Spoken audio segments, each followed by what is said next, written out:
Okay, welcome everyone. We are here for another installation of Practical Creativity, where we unpack and demystify the creative process so that you can put it to work in your life and your business, your job, whatever that happens to be. And I'm really, really excited to be here today with a dear friend, Evelyn Francis, who I haven't seen in a couple of years, but life just keeps going like this, and we've reconnected several times over the last couple of years. And she is somebody I really look up to and really respect, and somebody I'm always learning from every time we talk. So I'm really happy to have her here. She's in Boston right now, which is a very different place from Miami. It's in the 60s. It's definitely warmer than that here. But I wanted to bring Evelyn on to talk about queer theater, her pathway as an artist, as a theater artist, and really about disruption and change, which I think we can all relate to right now. So Evelyn, tell us a little bit more about you, what you're up to, and what is queer theater? Oh boy, so that's a broad question to start with. And I will have to say that I am a Facebook Live virgin, so I apologize to the whole world for for great. You're doing great. all of that. Good. So I work at the Theater Offensive. I'm the producing co-executive director at the Theater Offensive, and I have worked in queer theater for over 20 years now. And my pathway to that work is an interesting one, and I think really parallels my own personal story. And I think a lot of people could say that kind of, if they are doing work that they feel they've been called to do, that it parallels their life story quite significantly. So the first play I ever saw was my sister's play. I was 9 years old, and I went to her high school and saw her as Meep in the Diary of Anne Frank. And I didn't recognize her when she came out on stage. And my mother leaned over to me and said, "Do you see who that is?" And I said, "Oh, that's my sister. I can't believe it." And what I realized in that moment was that there was freedom in this place for her. You know, we were a working class family and very poor, living paycheck to paycheck when the paychecks even came. Times it was very hard for my mother to put food on the table. And here I saw my sister in this different world. She had escaped to this different world. And while it was one that was filled with pain and sorrow and grief and hardship, the hardship was different and the burden was different. And so that was the moment.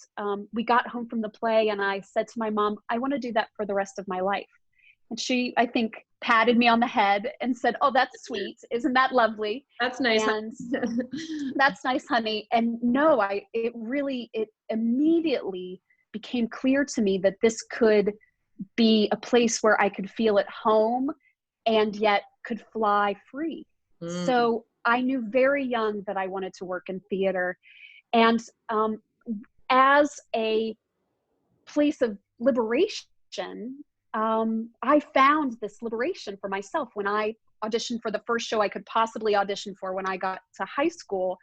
And it was this place where I felt free. I felt free from the poverty and the pain and the anguish. And I found myself saying later, as a lot of theater folks will tell you, saying later and later and later after school in order to build costumes or to do that slideshow for the Thespian Society, whatever it is.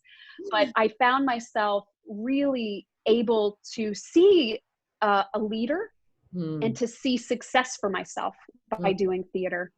And it wasn't until I got to college. I went to a Southern Baptist college. I was a legacy. My family has gone to this college since the 1870s. And so it was a long legacy. And going to a Southern Baptist college as a rebellious child felt interesting to me. The juxtaposition of me and that school felt very interesting. And it wasn't until I realized that I was queer that juxtaposition was a threat to my life, that there were lots of threats on campus to people, whether it be lit firecrackers going on under people's doors, or bags of human feces set outside of people's doors. Teachers were fired for being thought of as being queer. So I knew that I wasn't safe, and I was desperately in love and with a woman. And those two things didn't fit together. And yet I could not see my life without this person, you know? So she and I luckily graduated. I had done tons and tons of theater as an escape from all of that oppression. And I thought, if we don't get out of here, if we don't get out of this Southern Baptist College in central Kentucky, we will not survive this. So I applied to grad school at Emerson College, came to Boston, and it was like a different world for queer people. And I know things in Boston have not been, nor were then perfect for everyone, but I felt like I had flashed forward 50 years. And I realized that 14 and 15-year-olds were coming out and had gay straight alliances in schools. And I was like, what is that like? What is it like to be liberated so young? And so I decided to do my thesis project for my master's at Emerson on queer theater, and specifically focusing on queer youth. And what does that mean? What does queer theater mean? And we wrestled with that. This group, it was a group of 17 when we started, and then I did a year-long process, which was insane to do a year-long process. And by the end of the time, it was 4 of us working together really intensely. And they explored their own cultures and their own identities in those cultures, and where we overlapped, where we differed. And that, you know, I came from a place of curiosity. I don't know what it's like to be out as a 14 or 16-year-old. What is that like for you? And in some way, I found out who I was through that process. The youth were so generous and loving. Some of them I'm still in touch with, but were so delicate with me to say, this is how this can be for you, Evelyn. Wow. And I just chased that curiosity. Really, the founding director, founder of the Theater Offensive was in the audience when my thesis project presented. And he said, there's this job at the Theater Offensive. Maybe you want to apply for it. And I did. And so I started in 2001 as a teaching artist, and have worked with the Theater Offensive in many, many different capacities, from teaching artist to office manager to director of programs, and now producing co-executive director. So it's been a long journey for me to get here. And to really, I think I'm still trying to figure out what queer theater is. But I think what you mentioned at the top, that the disruption, you have an idea of what this household looks like, what these relationships look like. You have an idea of what that is, and we're here to disrupt that idea. Wow. And I think that's why I love queer theater so much, is that it gets into the disruption, and it requires change. It requires you to be constantly thinking about change, living in change, and that malleability. Our community is so flexible and malleable. We've been through an epidemic before, and this is part of that. It's just the whole world is experiencing it, so it's not quite as lonely as it was then. Right. Everyone's advocating. So this is a moment where I feel like we can call to those roots of queer theater and understand what disruption and change looks like for the future of theater in general. What does theater look like after all of this has happened to us? It's, I think, a question that we're wrestling with quite a bit. For sure. I love that. And, you know, I didn't really know I was a rebellious person until I went to music school and started getting told, no, you can't do that way. And of course, being the dutiful, oh, okay, like I learned that way for a little while, and have come back to realize, like, I'm not supposed to be like other people, and I'm weird, and it's okay, and that's like actually a full expression of myself. And I have so much joy in living it. So I love hearing about your background and really experiencing you know, fear and anxiety and trauma about yourself. So what I'm hearing is that in theater and in queer theater, you felt a sense of belonging. And, you know, I was a band kid, and, you know, I did all sorts of ensembles and stuff that most people weren't involved in. Like my parents would drive me to youth orchestra on Sundays, and, you know, competitions and here and there, tours and all that kind of stuff. I did not fit in, and something about me felt really off and like misunderstood, or having to like justify and prove myself. But what I understand now is that I was attracted to music and the arts because I did feel this sense of belonging. Like the way creativity works and the way it shows up in all of us is something to be celebrated and venerated, not something to be like, oh, you're an outcast. It's like, actually, I'm okay being an outcast now, because it's not about that. It's about sharing your gifts and talents. And unless you embrace those things, you're not going to find that sense of belonging. But the sense of belonging is within. But it's so much easier when you can actually be in a space where you can be yourself. So I think that's so powerful. So question. Yeah, I think a lot of, Keep going, keep going, keep going. Well, I was just going to say that I think a lot of young people have that experience, that I'm an outsider experience. And I have found over and over and over and over again in my experience working specifically with young people, but artists in general, that sense of not having a place builds really great artists.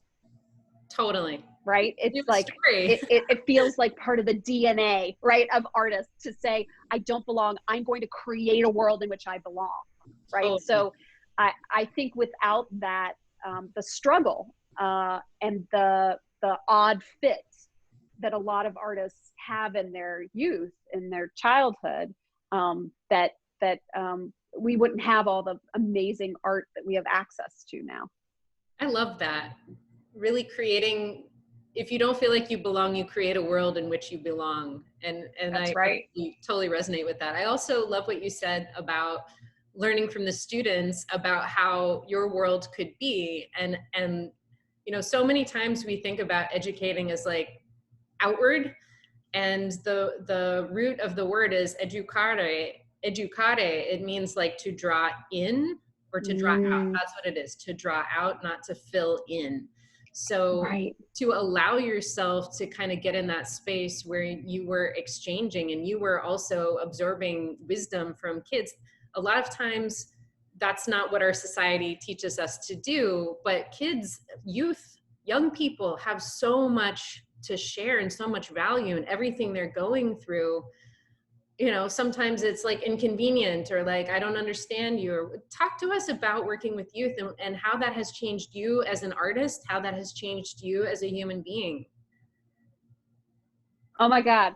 So I'm going to work really hard not to cry. Anyone who knows me, who's watching this, knows how hard I'm trying not to cry about this, that thinking about the young people and how they've impacted me is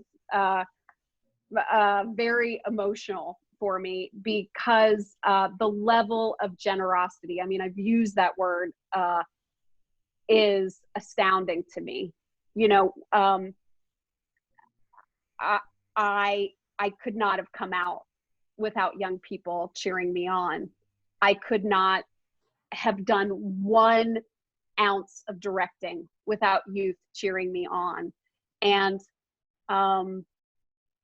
I just feel like personally, I have been given so many gifts by young people, so many gifts. My cup runneth over.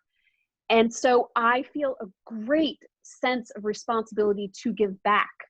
What they have offered to me, I don't mind the 1 a.m. phone call to say, I'm in trouble, I need help. I know how to help. I know how to help. I know the resources that we have access to, thankfully, in Boston to help you. That is the least I can do in this situation, because I feel like young people gave me my life. Amazing.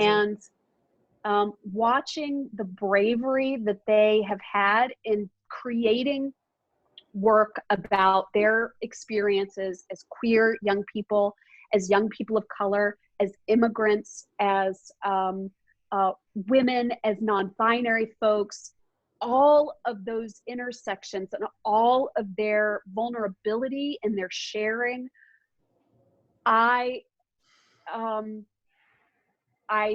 endlessly grateful for all the gifts that they've given me and the gifts that they've given this community to take your work, which that's the model of work that we built at the Theater Offensive. Our youth program is called True Colors.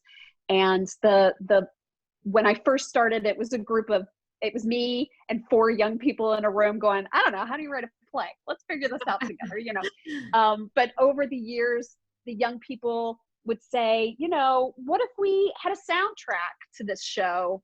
I'll go build the soundtrack. Well, great. How about we build a production team? Okay, let's do that. How about I facilitate rehearsals and we'll have a peer leadership program? Perfect. How about we do nothing but tour? And it's like, oh, we'll build another program for a group of young people who do nothing but tour, so we just kept building together, youth and I did. So I have tremendous respect. And I do think that there's a one-sidedness of education. Initially, I wanted to be a public school teacher. And the way I described the work I wanted to do with my thesis project, I had an advisor at Emerson who was like, oh no, you don't want to work in the school system. This exchange of practice that you're talking about, it's very, very difficult in that bureaucracy. It's not to say it isn't done. There are some champions who are absolutely doing that. But the bureaucracy is very, very difficult. And so being able to have an exchange between us, I know something, you know something, let's teach each other. It's invigorating to me. And I feel there are some people who are like, that's not my thing. I don't have to teach you anything. You don't, that's okay. And there's a firm boundary, and that is absolutely fine. But there are other people who have been so generous that I'm still in touch with a lot of young people. I just was texting with one of the young people who's now nearly 40 years old, who I worked with in my very first True Colors troupe and who was part of my thesis project, actually. So I just texted with her to see how she was doing. And so I'm still in touch with a lot of those folks because they had such a great impact on me. So yeah, that's awesome. And what you're describing is not something we very thankful. Oh my gosh, yeah, for sure. And that's definitely palpable. What you're talking about, this kind of like co-creating with youth, I think is something that a lot of traditional arts either haven't done or they're fearful of doing, because the way that the training is like, there is knowledge, and just the word conservatory is not necessarily designed for new ways. So, and actually, Miriam has said on Instagram here, one of my favorite parts about being an artist is the part where I get to build my own world. It's like our ongoing masterpiece. This is great conversation. Thank you for being there, Miriam. This is awesome. So we don't necessarily invite other people into our creative process unless they're kind of like they've gone through the same training, or it's not typical everywhere. But what you're describing is something that some of the organizations that I'm working with really want to be leading with youth voice, and they're doing that in different ways. But tell us more about that, because I think that's super interesting and it's very relevant. A lot of parents now have their kids at home with them, especially teenagers, young people. When you think about creating a family together, maybe there could be more youth voice, or, some sort of co-creation that's not happening now. What would you advise, or what are some tactics or some learnings that you could share about how to do this work in partnership with young people and not kind of like at them? Yeah, I think this applies to young people, but I think it applies to anyone you're working with, right? There's a way in which we built our Western society right to say there is a single human that is the expert in the room. Find that person and follow them, or listen to their instructions. Yes. And I think this is it's a process that's more equitable. It really allows any person to come to the room and say, I am enough, I have enough to offer, I belong here, and I have something to contribute. Yes. right? So anyone who comes in the room has something to contribute, and it's going to look different on everybody that you're with. So I do think that that's a practice that no matter who you're working with, you should be thinking about that, and not go with this Western idea of single soul leadership, that a community practice, a collaborative practice, is something that's really important. It's why, there are times when people talk about having a family meeting, but the family meeting is the parents telling children something, and I don't have children. I don't know what that's like. I will never claim to know what that's like. But being in the room with a lot of teenagers, the frustration of that is, this isn't a family meeting. This is the parents telling me what I should feel about something, what's going to happen to me against my will, and how I should feel about it in the end, So I think that there are a couple examples in building youth programs, very simple ways to incorporate youth voice into building programs. Youth are participants in the interview process. If you want a young person eventually to know how to hire people, hire good staff members, they need to learn how to hire good staff people, right? Totally. So yes, incorporating young people into an interview process where they're looking at a resume, you're talking about the things that they should be looking for, how that juxtaposes to the job description itself, and then doing a workshop with that teacher, because that's likely what they'll be participating with them in, and then having an interview to ask really pointed questions in the end that aren't me telling them, ask them this question, but come from a deep place of, you're going to be my teacher. I need to know what your response will be to this, that, or the other, right? So that's a very complicated way of doing an interview, because we as the adults in the room are like, it'd be a lot faster if I just got this done. How about I just get this done? But in the long run, the young people are invested in the success of this human who has been hired, because they helped hire them. They helped bring them into the family. So they're going to feel invested in their success. And the adult understands that the young people advocated for them to be there and is invested in their success, right? So there's this beautiful universe you're creating where the young people aren't feigning leadership. They are exhibiting, practicing, rehearsing leadership at every front. So we would try to do that through all of our programming over the course of the history of the Theater Offensive. From the young people auditioned each other. So if you were a peer leader, you created the criteria for, okay, this is what we're looking for in people who are auditioning for us. And the very first thing is, who needs us? It's not who's a good actor, it's who needs us. Nice. And it would go from there. And they would audition folks, and there would be very, very talented people who would come, young people who would come into our rehearsal or audition process. And the young people would say, they don't need us. They have a play that they're doing after school already. They have a drama club. They don't need us. Who needs us in this audition process? So we would try to incorporate all of that into our work. And it's so funny because I'm talking already in past tense because I'm transitioning out of the Theater Offensive, which is going to ask you about that. Something we're going to talk about. But I'm talking already in past tense. It's kind of intense, but yes, it's after 20 years, I'll be transitioning out of the Theater Offensive and striking out on my own, which I'm very, very excited about. But it's been quite a journey to let go of all of the loving relationships and this beautiful community. It's been really heart-wrenching, but it's the right time for me to go. So I caught myself talking in past tense. I couldn't help it.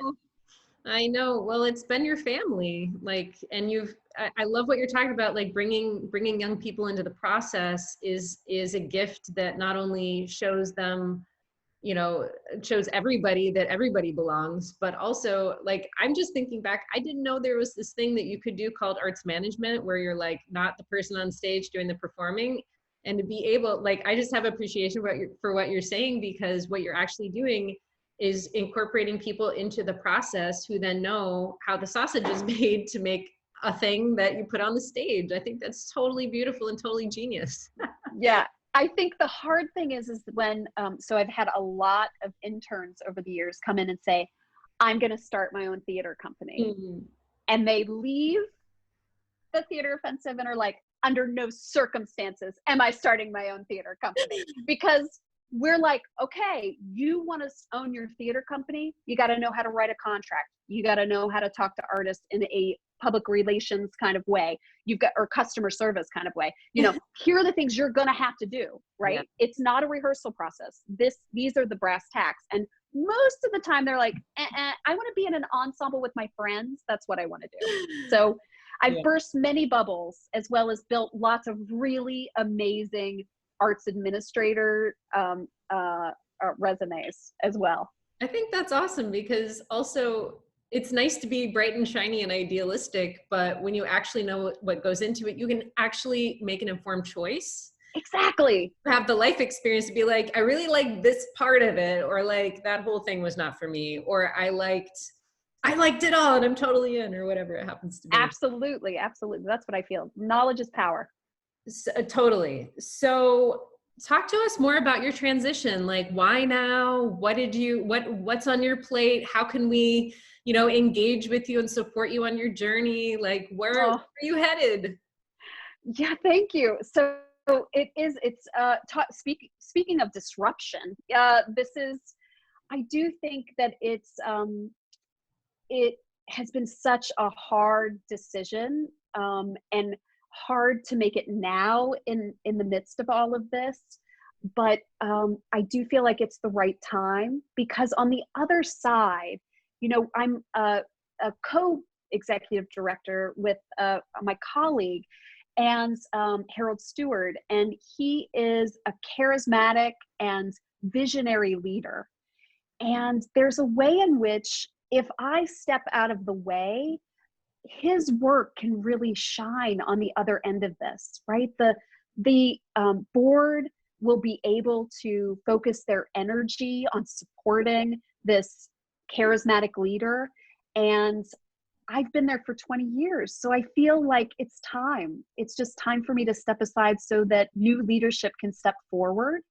And I think it's gonna be great. I can't wait to see what the Theater Offensive does next. But it is a little nerve-wracking in this moment. And yet it feels like this moment, again, of disruption, that it feels like, if not now, when, right? That this is a moment of reinvention for the whole world. And I feel this, the electricity in the air of change coming. And I think some of it's going to be very, very difficult.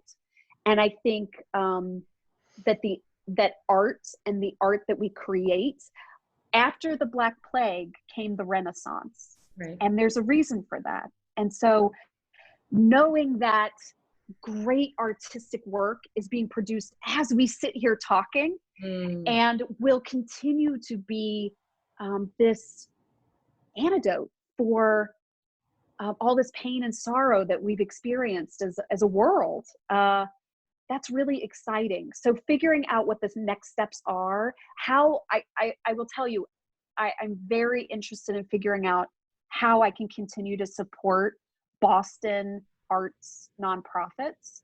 And that's a very distinct, very specific wedge of the community.